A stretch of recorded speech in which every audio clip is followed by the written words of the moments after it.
Demokrasie, Zindabad. Daai woorde dra soveel gewig. Dit gaan oor 'n beginsel van hoe vrye mense kan saamleef. Kom ons breek bietjie die fundamentale raamwerk oop wat hierdie hele idee ondersteun. Alles, en ek bedoel alles, begin hier.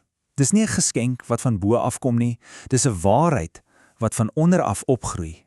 Die finale sê, die reg om te regeer, lê by die gesamentlike wil van die mense. By ons. En hier sien ons presies hoe dit lyk. Elke liewe individu is deel van 'n groter geheel, die openbare, soewereine mag. Dis hierdie gesamentlike magtiging en niks anders nie wat ander regering sy gebruikheid gee. Dis die fondament waarop absoluut alles anders gebou word. Okay, so, as ons die bron van die mag is, hoe organiseer ons daai mag sodat dit vir almal werk? Hoe keer ons dat dit nie net een groot chaos word nie?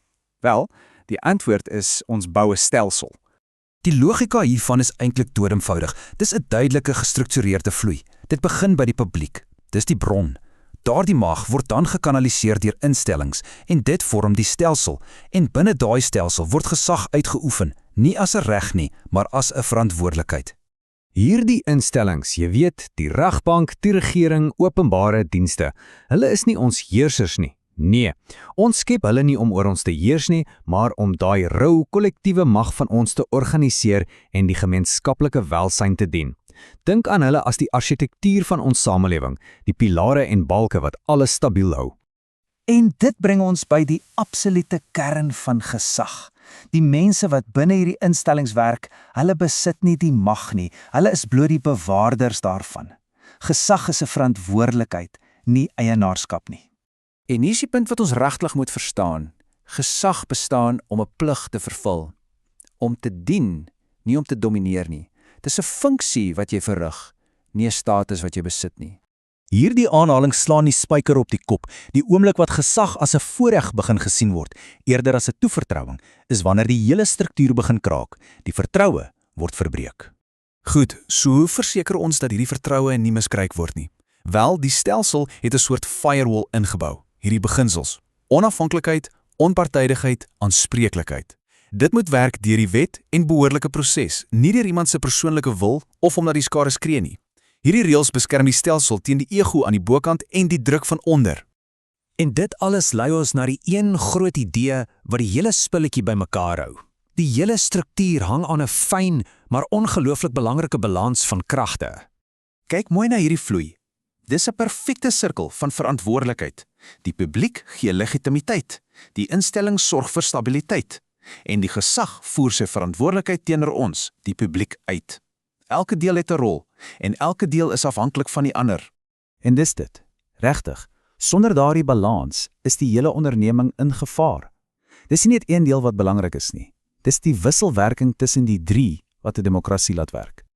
Maar wat gebeur as hierdie balans versteur word? Dis krities dat ons die waarskuwingstekens kan herken. Daai sene wat wys, die stelsel is besig om van sy koers af te dryf. Die stelsel kan op twee hoofmaniere val. Aan die een kant, wanneer gesag begin optree asof dit die eienaar is en nie meer die bewaarder nie. En aan die ander kant, wanneer die publiek die instellings probeer omseil en die reg in eie hande neem. Albei is ewe gevaarlik. Kom ons kyk gou na die eerste een. Dis wanneer 'n leier begin glo dat hulle die wet is in plaas daarvan om die wet te dien. Dis wanneer verantwoordelikheid en eienaarskap verander. Die opsigter begin optree soos die eienaar van die huis. En dis waar die wegdrywing begin. En die tweede gevaar, dis wanneer die fondament self die werk van die pilare probeer doen. Wanneer openbare druk en woede die behoorlike proses en die reëls van die regbank net ignoreer, dan destabiliseer die hele stelsel. Die struktuur word dan van onder af verswak. Op die ou end, ten spyte van al die kompleksiteit, is die kernbeginsel eintlik baie eenvoudig. Die eerste en belangrikste reël is dus hierdie: behou die balans tussen die mag van die mense en die verantwoordelikheid van die stelsel. Maak seker die instellings bly getrou aan hulle doel en werk deur proses, nie deur persoonlike gril nie.